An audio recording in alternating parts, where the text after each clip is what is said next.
Hello, everyone, and welcome to today's webinar, Designing for Impact, How Food Service is Cutting Carbon Through Menu Innovation. My name is Lauren Porter, and I'm on the Growth and Innovation team at How Good. I sit in San Antonio, Texas, and relevant to today's webinar, I have a degree in restaurant hotel management, which really taught me one thing, that working in restaurants and food service is one of the hardest industries to be in and day out, and it probably wasn't for me.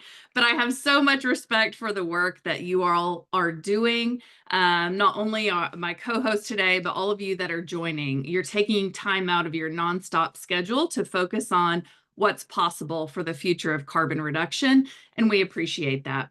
Today, we're diving into how food service teams are aligning sourcing and culinary development to drive measurable sustainability outcomes and what that actually looks like in practice. As each of you on this call knows, and I say that because I'm seeing folks from all across the industry, our friends at Chartwell's, Sweet Green, Chipotle, people at Sodexo, Aramark, people are still coming in from the waiting room. So many players from all stages of the supply chain. So each of you knows this work matters so much because of the scale that food service operates at and the potential it has. You have to shift entire supply chains. The decisions made in kitchens and procurement offices ripple all the way upstream to how our food is produced and how we are caring for our farmers and our land. By the end of this session, you'll come away with practical strategies and real-world examples to help you reduce carbon, build supplier relationships, and design menus that meet your sustainability goals without sacrificing creativity or guest satisfaction. As we go, feel free to drop your questions into the chat. We'll save time at the end for a live Q&A. I'm sure there's going to be so much good content from you to cover. But with that, before we dive into the content, I want to introduce my co-host. I'm so honored to be joined by two exceptional guests today, absolute giants in the food service world. Cacciola, Global Sustainability Lead at Google. Kathy leads sustainability strategy across Google's expansive food program, where she works to drive a positive impact through procurement and operations. Her work integrates ambitious goals for carbon reduction, biodiversity, and ethical sourcing into one of the most influential corporate food ecosystems in the world. And Jeffrey Quasha, Senior Director of Culinary Innovation at Morrison Healthcare, a division of Compass Group. Jeff is a nationally recognized culinary leader who brings innovation and purpose to healthcare dining. At Morrison Healthcare, he focuses on developing menus and procurement strategies that are both chef-driven and sustainability aligned, balancing clinical nutrition needs with local sourcing, waste reduction, and planetary health. So, before we dive into that Q&A with Kathy and Jeff, we're going to take a few minutes to look at why food service holds such outsized potential for sustainability impact. We'll explore a practical framework covering both procurement strategy and menu innovation. To start us off, let's ground ourselves in the reality that food service operates at a scale most industries can't touch. We're talking about billions of meals served annually, and that scale brings influence. A single sourcing shift, like switching to cage-free eggs or regenerative grains, can change demand across an entire category. But food service potential doesn't just come from its volume, it's also the structure. Many institutional buyers operate with coordinated procurement systems that allows them to bring in supplier standards, certification requirements, and climate goals directly into contracts and vendor relationships. Finally, institutional kitchens are incredibly dynamic. Culinary teams adjust menus seasonally, service diverse guest demographics, and are often highly encouraged to innovate. This kind of agility means sustainability goals can move from concept to plate in a matter of weeks rather than years. So today we'll walk through each of these areas, take a look at some decision-making frameworks for each, and hear directly from our friends at Google and Morrison who are actively using these tools to drive measurable impact. Let's start with scale. The food service sector contributes nearly 3% of global CO2 emissions, which adds up to over 2.5 billion tons of CO2 equivalent every year. That's a massive footprint. Food service touches more lives and more meals than most people realize. In the US alone, restaurants serve over 50 million meals every single day. Globally, more than 380 million students receive daily meals at school.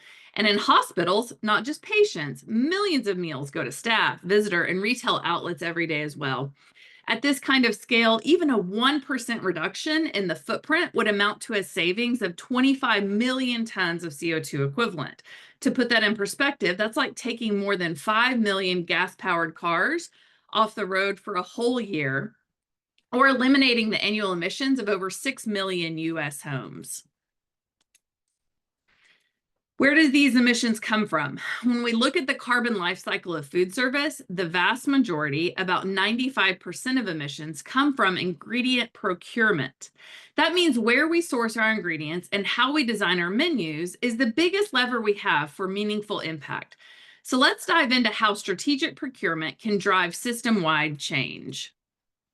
If you're leaning into carbon reduction, regardless of whether you're at a massive operation like Google or Morrison, or smaller organizations, let's start building that are building its brand on sustainability. You'll need to spend effort on your procurement strategy. Let's look at a 5-step framework for embedding sustainability into your sourcing strategy from the very beginning.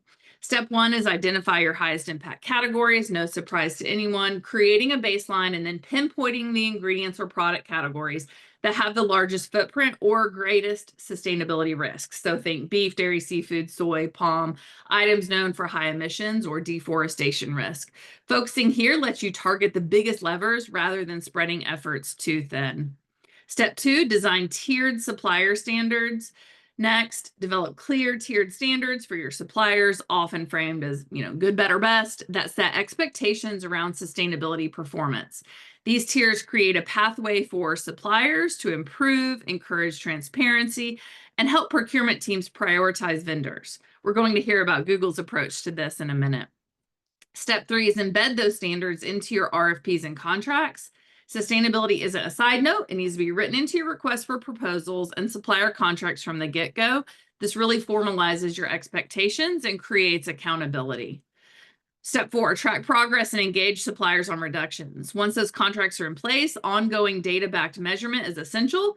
This is where how good generally comes in and why I won't get into the weeds here, but without accurate ingredient level data, you'll simply have no way of knowing if you're making progress. Your tracking can and should be done at an ingredient level, but also at the finished dish level. This bridges the gap between your supplier's ingredients and your culinary team's menu design.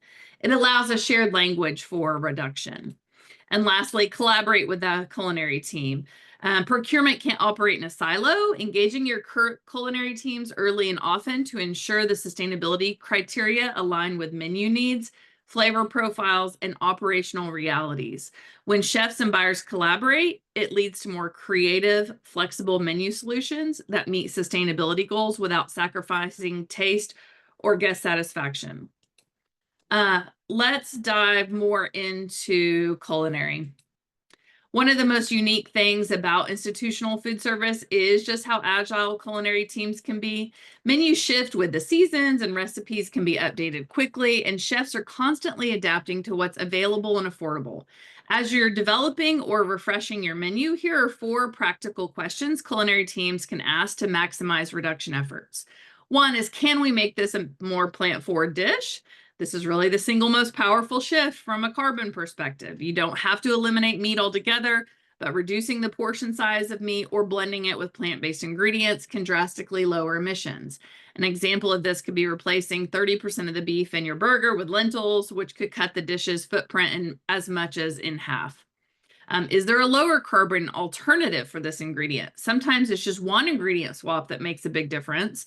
This could mean promoting oat milk over cow milk, switching out beef for chicken, or even just changing where your ingredients are sourced from and grown to a lower intensity method. Can we highlight this dish to encourage sustainable choices? Naming, positioning, and presentation go a long way. People are more likely to choose a climate smart option when it sounds tasty or even just lives at the top of the menu. Last, how will this dish affect food waste? Culinary design directly impacts what gets thrown out. Smaller portions, trim utilization, and menu planning can help reduce food waste before it starts. I'm hoping Jeff will speak a little bit about his rule of 5 to reduce food waste and ensure ingredients are getting maximum usage. By asking these 4 questions regularly, your culinary team can play an important and effective role in meeting corporate sustainability targets. And now on to hearing about what's happening in real life. I'm so pleased to welcome Kathy and Jeff today to discuss their roles at Google and Morrison's sustainability leadership. And with that, we will go to introductions. Let's start with quick intros. Let's do something that we like to do sometimes at How Good. Kathy, starting with you, can you describe what your role is at Google, what Google's approach is to sustainability at a high level, and maybe one number that you feel represents your work in sustainability right now? Absolutely. Great to be here today. I feel like I'm in the right place with my community. I wanted to say preach with everything you are covering.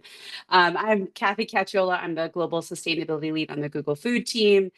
In a lot of presentations, I usually get the question of Google does food now too, but thankfully I'm with my community. So my community understands that we're talking about Google food offices. We have about 400 cafes, 1,500 micro kitchens, coffee bars, food trucks and other food experiences for Googlers around the world, in all of our offices in 57 countries. So quite a big scope and quite a big impact, which is why I actually have a hard time coming down with like one number because there's so many numbers that speak to the volume of work that we do and the impact that we're having. But I'll choose 14 as a teaser for something I'll share later. So more to come on what 14 means.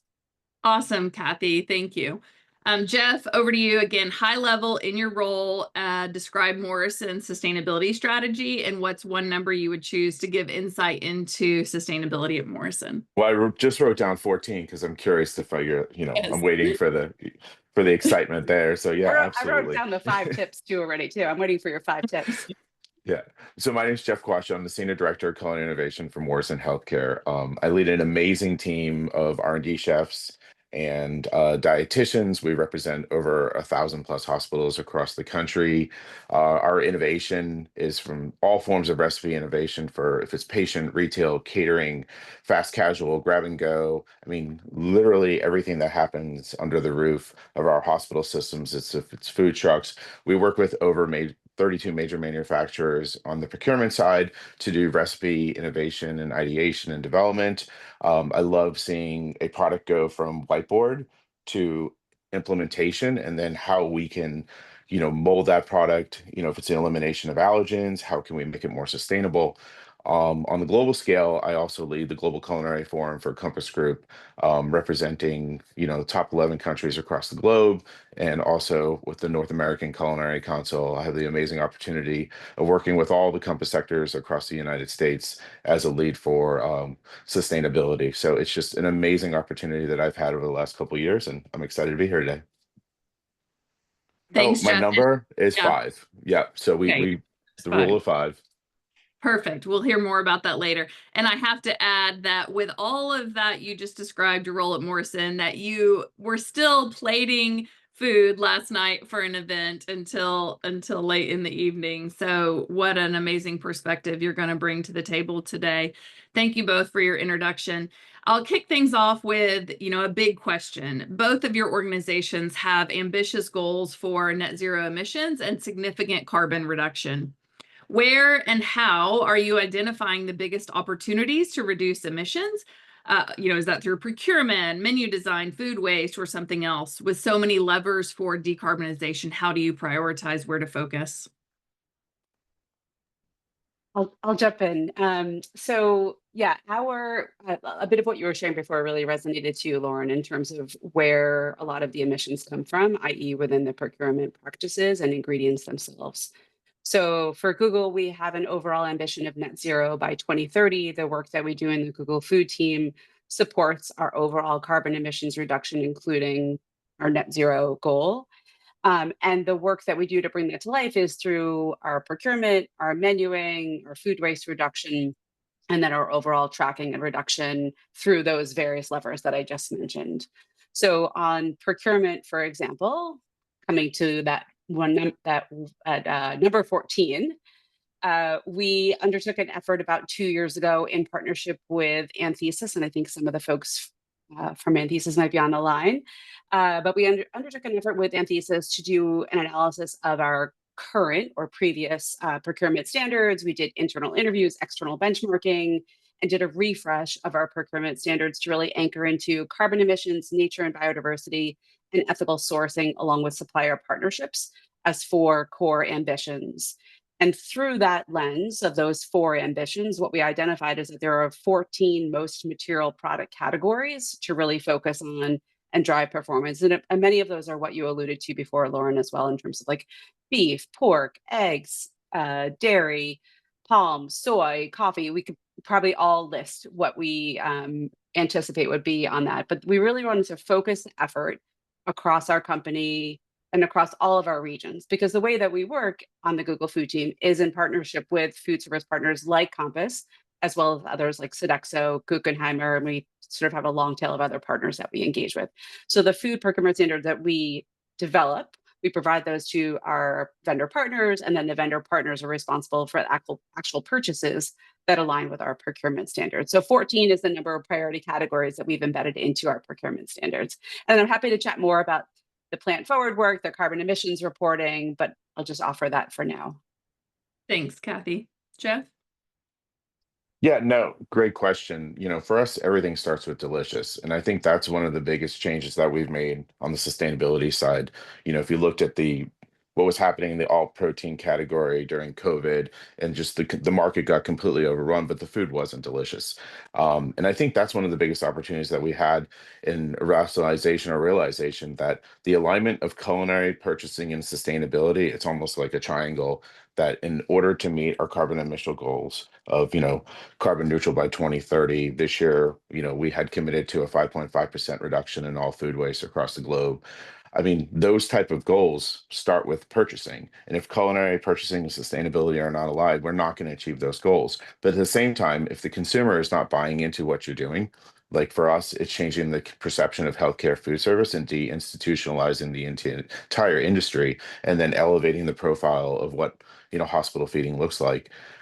In order to do that, you have to have amazing food. And guest perception, I think, is key. So if it's decreasing your protein sizes, incorporating more fresh fruits and vegetables and local veg, it's adding BIPOC farmers, or working with local farmers on regenerative agriculture, and actually making those commitments that we are going to buy an entire farm worth of food. And then introduction of LTOs and holiday promotions. And of course, like I said, seasonality. If you're using underutilized species of fish, all of that come together, that tells our story of, like I said, deliciousness. When we have a hashtag, it's, healing people on the planet one dish at a time. And I think that's what our, overarching theme when it comes to sustainability and food service right now. Jeff, I love that perspective so much. And man, you're really making healthcare meals sound craveable. So I appreciate that. And I may be leading you into the answer of the next question, but both of you work at such a massive scale. What are some of the unique challenges of implementing sustainability across such a large, complex operation? And after that, where have you found the most traction? And Jeff, I'm saying I'm leading you because maybe it sounds like the most traction comes from starting with delicious food and telling the sustainability story as a tale to that deliciousness. Do you want to supplement or augment your answer a little bit where Yeah. you found the most traction? I'll be honest, as a chef, sustainability was not my forte years ago, and the world was literally my pantry. I could literally walk into a cooler and order whatever I want and get it immediately, within 24 hours. And I really didn't think about cross utilization of product. If I wanted to run, lobsters, and we're only using the tail, it wasn't 100% use. We talk about stem or root to stem, but you have to treat the animal the same. So maximizing your all the different aspects of what you're purchasing. So we created the rule of five, and I think that's one of the biggest opportunities that we have, is that before we ever procure a product, we have to have a minimum 5 applications across multiple day parts of that product. And so one of the challenges that I have now is when we're meeting literally today, if I was talking to Campbell's or Danone or Spire Bakeries or Rich's, or if it's Kellogg's, General Mills, they'll introduce new products to us, but we don't want to be involved in the product ideation once the product has been developed. We are now challenging our suppliers on a global scale to bring us in before a product is even developed. Is this something we want? Is this something that we need? Is there 5 applications across multiple day parts? Can you justify that? And then from an allergen statement or an allergen standpoint, could we, is there certain allergens? Can we take sesame seeds out of it? Can we take garlic? Things that are happening and reflecting what's in our industry. So the more applications, or I call it the legs, that a product has, we're eliminating food waste before the product even enters the door. Then once we go into production, it's the cross utilization of product. The more opportunities we have to touch the product, the more cross cycling or upcycling that we have. So the food then has multiple opportunities for us to use across multiple day parts, and it's less chance of it's ever hitting the waste bucket or getting potentially put into landfill. Thank you, Jeff. Kathy, where have you found the most traction in implementing sustainability across a complex organization? So I sort of think about this in terms of like a theme of the how in 3 Ps of pragmatic, practical, and positive. Persistence is also a key in this as well. I think that like the what needs to be accomplished is something that we are all aware of and familiar with, but the how of how that work gets done is really critical to drive change. And I've often found in my sustainability career, which I've been in my whole career in the sustainability sector, that a lot of times you'll start a conversation and people will just come to it assuming that because you're the sustainability professional, sustainability lead, that you're not going to have a pragmatic perspective to offer. Mhm. And I think it's really, really important to find those connection points. So, for example, I work very closely with my counterpart, Michael Kahn, on culinary. And all of the points that Jeff is mentioning is something that Michael and I partner on. Like, it first has to be delicious, right? Like, we don't want to serve something that nobody wants to eat. That does no good for the planet or people in any way. But you have to sort of have that give and take and just an obstinate mindset of this has to be this way for the sake of the planet and carbon emissions. There has to be sort of this connection across the board to actually drive change. So yeah, that's what I would offer. Thanks, Kathy. And staying with you, Google has had procurement standards in place since, I guess, 2017 as it relates to sustainability and has recently updated them.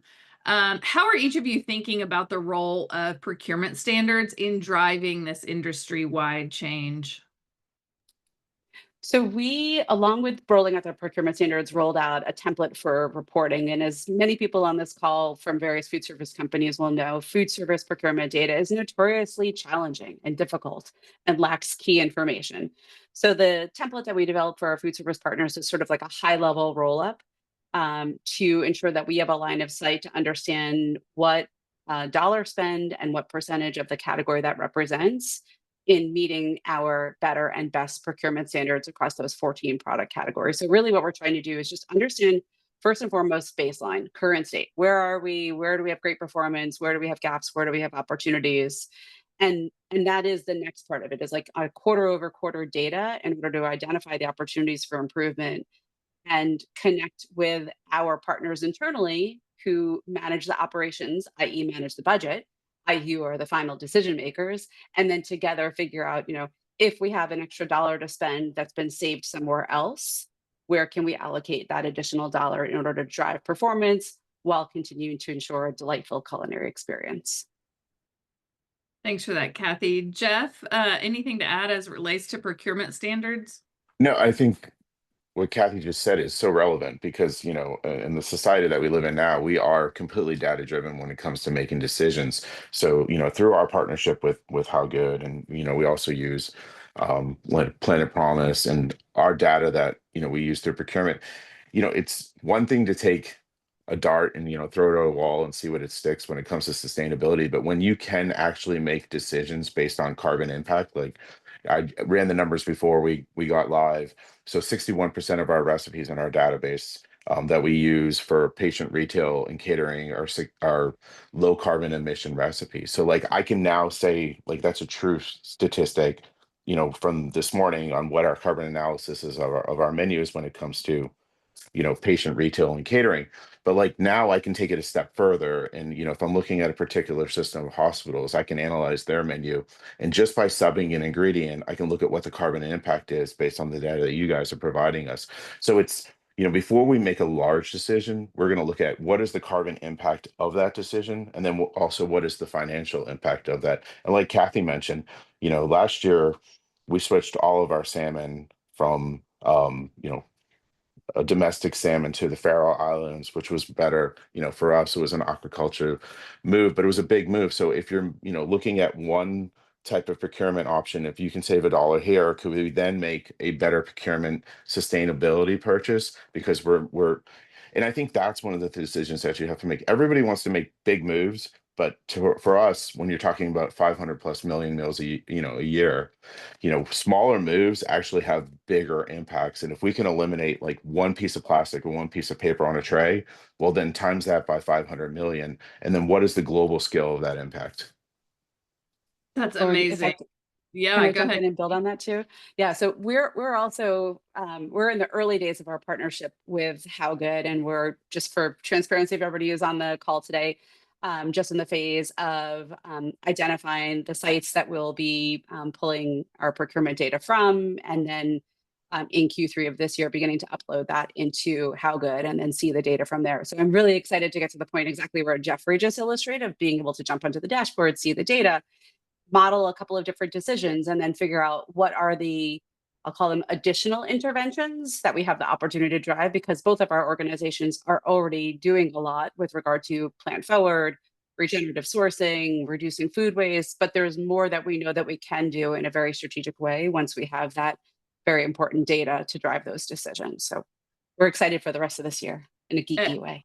Yeah, as are we, for sure. Love seeing these, data-driven decisions come to life. Jeff, I know you had another one as it related to eggs. If you want to share a little bit about that story, and how you can move a category, move a supplier, et cetera, by making decisions that at the scale that you operate at. Yeah, absolutely. I mean, Compass as a whole, our standard for eggs is cage free. So when we made a decision as a company to move to cage free eggs, I don't think there was enough cage-free chickens in America. So when you make those decisions, it really changes the industry. But I think that's the best part about it. Like, 2 years ago, we worked directly with Aspire Bakery to produce an egg-free brioche bun. Now, is it technically brioche? No, but it's in the brioche style. But thinking about in every case of bread that we're purchasing from Aspire in that cage-free, I mean, in that egg-free brioche bun, there's 8 eggs that's not going into it. So that's 8 eggs going back into the supply chain times, 547,000 cases. So now we're in the process of developing a brioche style hot dog bun and then moving all that spend directly to that also. So it's, for us, it's changing the industry, because when large companies work directly with suppliers and we're changing the supply chain, but then that trickles down into local restaurants, into other corporations also. So I call it using or leveraging the power of partnership, and then how that completely changed the supply chain. Thanks, Jeffrey. And I love that example so much, because it's not just highlighting carbon as an impact metric, which is something that How Good prioritizes as well, is other metrics within sustainability, such as animal welfare, soil health, et cetera, and the ability to make decisions with a holistic picture of sustainability. So Kathy, Jeff has shared how he is engaging from a culinary or chef's perspective. Do you have examples of how you're engaging your vendors and their culinary operators, such as you referenced our colleague Michael, but to bring these values to life in a way that's operationally realistic, such as the brioche example? Yeah, absolutely. I mean, we are very close to our vendor partners on the Google Food team, to the point where a few of our partners participate even in, biweekly meetings that we have on food loss and waste and single-use plastics, and monthly meetings on procurement. So we're deeply connected on a regular basis in order to ensure that our partners understand what our priorities are, that we have a line of sight to ensure that they are driving progress, and then we're connecting the dots and figuring out if and where there's tension in the system where we might need to either drive progress a little bit further or even let off. Back to the sort of delightful culinary experience, a key piece for us is ensuring that Googlers have an amazing experience. And so when that comes to places like our micro kitchens or MKs and our plastic reduction efforts, sometimes there's tension in the system there. So we, for example, have shifted away from single-use yogurt, single-serve, single-use yogurt containers in our micro kitchens and shifted to yogurt bars. And that creates a little bit of tension because sometimes the yogurt bar is an extra walk away for Googlers. So at times we have to come back to the table and really figure out, okay, for this particular site, is there a different change we need to make? So yeah, we work very, very closely with our vendor partners.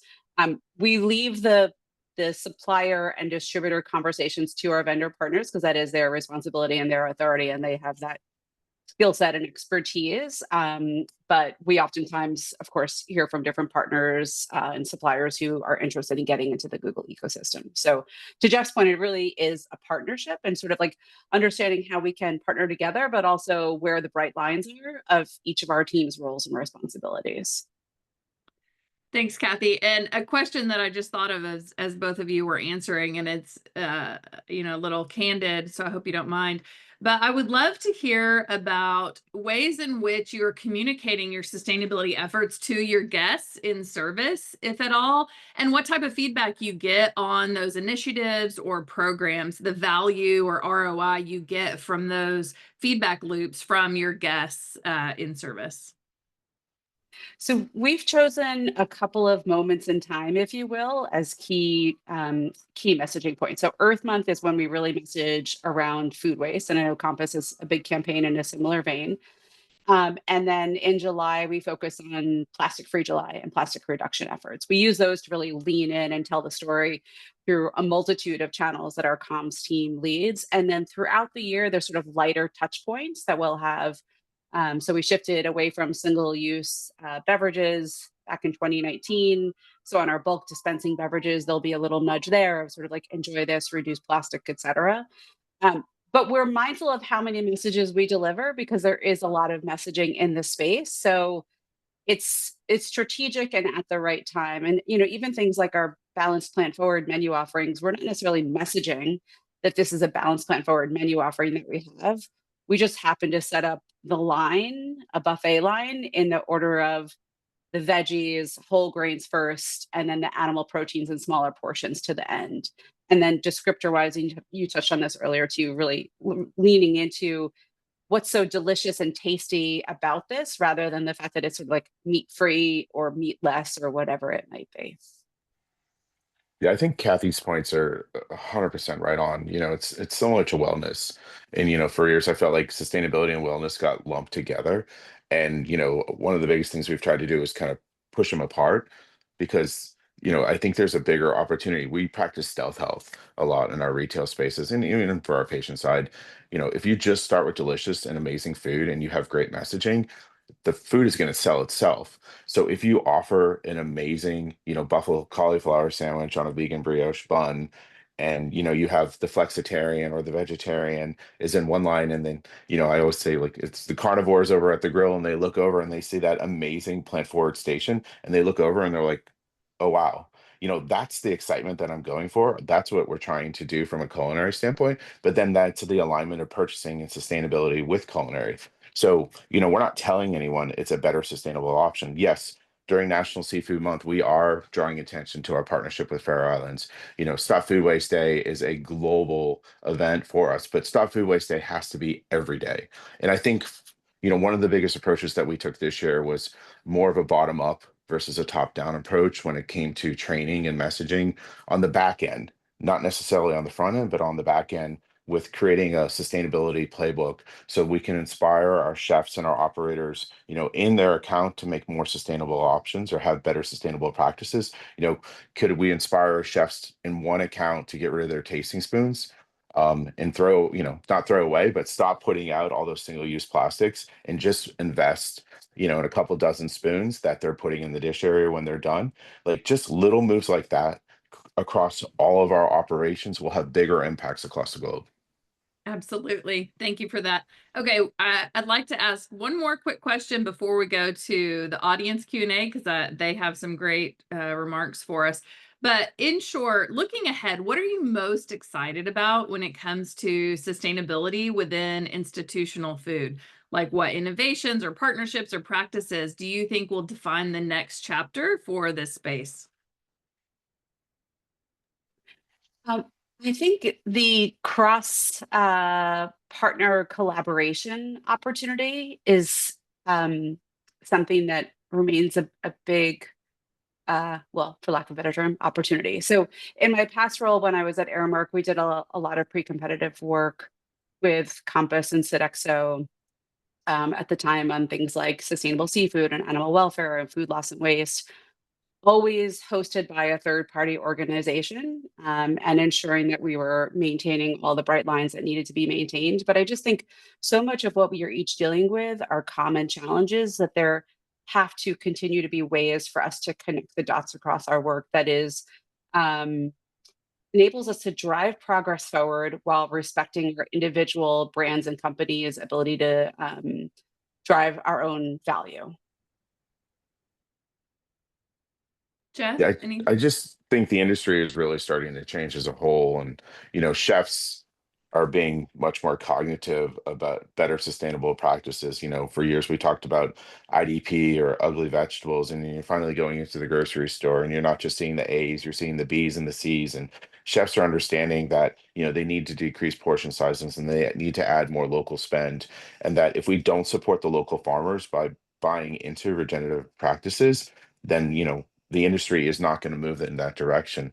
So we're starting to see that the industry as a whole is understanding that if we don't make these impacts now, that it's going to affect one, our price of food, but it's also the amount of food that we're going to have access to. And just like Kathy said, it's the cross collaboration as an industry as a whole that we all need to come together, if it's through menus of change or having meetings on the side, and understand that it's the leveraging of the power of purchasing collectively as a whole to get the food system to change. I mean, earlier before everybody jumped on, we were talking about, it's even how the food is delivered through the back door. Is that truck low emissions, or is it gas fuel? That affects our ones, and all our different levels of carbon emissions. So the industry itself has to do a self assessment, that as a whole chefs have to be willing to buy the product that are better and more sustainable. Absolutely. Thank you for that, Jeff. And now for some audience Q&A. And I'll just note that there's lots of great questions. We're only going to have time for a few, but we will publish a resource on our website that addresses some of these additional questions for everyone, and we'll make sure to communicate that out. So from Mary Purdy at the Nutrient Density Alliance has a question about regenerative sourcing, both in terms of partnerships to further region ag, but also regarding nutritional benefits. She asked, knowing the environmental and climate benefits of regeneratively, organically grown and raised foods, how are you partnering with farms and brands who grow source food in this way? Are you highlighting the potential nutritional benefits as well? So that's a two-part question, I think. So ideally we want to try to source 90+% of our ingredients within 150, 200, or up to 400 miles, depending on seasonality and locality of the product. But it also comes back to, like, you have to have seasonal menus, but we do partner with local farms if it's BIPOC, or working with local co-ops on the West Coast if it's with through our Providence Health System, or Cleveland for using local sourcings for the Cleveland Clinic and the Mayo Clinic. So, but then that you requires you to walk out to the farms, and we agree a year in advance with a lot of the farmers, like what we want to grow using regenerative practices. In terms of seasonality, you don't want to serve a tomato mozzarella salad in December, because those tomatoes are coming from South America and they're being gassed. And then what's the carbon emission of those tomatoes? So making sure that our chefs are changing their menus with the season. And then the best way to get a farmer to grow regenerative crops is to commit to buying the product. So we're doing that more and more on a local basis. Now, when you're talking about nutrition, I am not a dietitian, but for us, it's stopping the buying of pre-cut vegetables. And I think that's one of the biggest opportunities, because there is more fiber and density and nutrition. There's so much love on the outside of the vegetable, and so instead of buying pre-cut carrot tops, or you're getting already peeled carrots, loving and understanding the full, like I mentioned before, stem to root of the entire vegetable, that's going to add more nutrient density, and of course add more nutrients to the products that you're putting out. So I think there's a lot of opportunity on both those scales. Love to the carrots. Kathy. I mean, per the conversation earlier about messaging, we're not necessarily leaning into messaging of the beef being, for example, in the Bay Area, regeneratively raised, and then the nutritional attributes of it. I would say yet. We are not yet messaging it, because there are opportunities in certain circumstances, but yeah, we're excited about at least the purchases that we're doing and the impact that we're having, even if we're not directly communicating that on menu to Googlers. Excellent. Okay, David from DSM Firmenich, hope I'm saying that correctly, has a great question about animal proteins. He asked, are you also trying to source your animal proteins, beef, dairy, pork, etc., that are a lower footprint in addition to substituting those alternative proteins? So maybe share with us a little bit, Kathy, on your procurement standards as it relates to red meat. Yeah. So our procurement standards are extensive. I often joke around about the fact that if I was on the vendor side still and I got this from a client, I would say, oh, 4-letter word. And then I would figure out how to actually navigate through our procurement standards. So to that point, I actually don't have all the procurement standards memorized in my brain, because they are quite extensive and expansive. But the short answer is yes, absolutely.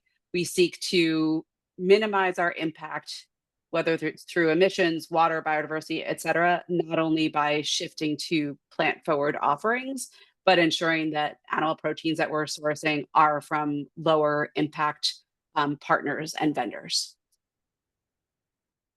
Jeff, anything from you on red meat specifically? Yeah, I mean, our goal is to decrease our carbon emissions and decrease the amount of meat that we're putting on our menus, especially with the cost of meat is literally going through the roof these days. So I think there's a bigger opportunity, but a lot of those decisions is based on, like I said, our partnership with How Good and through Planet Forward. Like, so as we launched to 1,000+ hospitals on a new patient menu, we decreased the amount of red meat on our menus by over 20%. So I can actually literally see if there's an account, if they have, Sinai is in the carbon emission pledge with the city of New York through the mayor to decrease their carbon emissions by 50% in the next couple of years. So in their old menu that had meat, 7 times a week, or some form of beef on the menu, 7 different meal periods during the week, and we've now reduced that to less than 3. So that's a huge impact. And then we're working with a company called Mush, or 50/50, where we're bringing in a 70/30 meat and mushroom blend, and we're piloting it throughout the Sinai system. University of Miami, we're about to kick off with Fable, taking shredded shiitake mushrooms and doing some classic applications, if it's like ropa vieja. So, traditional ethnic dishes, but adding a plant forward application. I think that ties back all to, there's huge opportunities to decrease meat with vegetable applications, but you're still doing it with like classic cooking techniques. So the more enticing we make vegetables, the more delicious we make our food. I think that's going to have a bigger impact on meat on our menus. Thanks for that, Jeffrey. And we're speaking of food, it's probably about lunchtime for most of the people joining us today, and we only have a minute left. So I'll wrap and say huge thank you to Kathy and Jeff for being great partners and just great advocates for the food service industry at large, but specifically sustainability.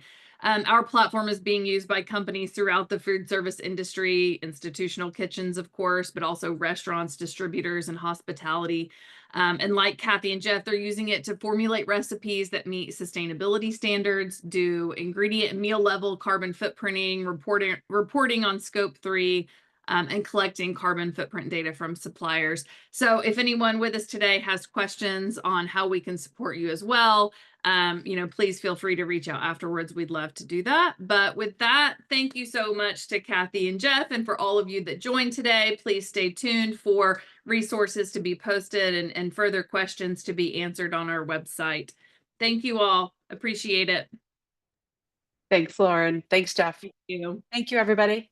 Thank you.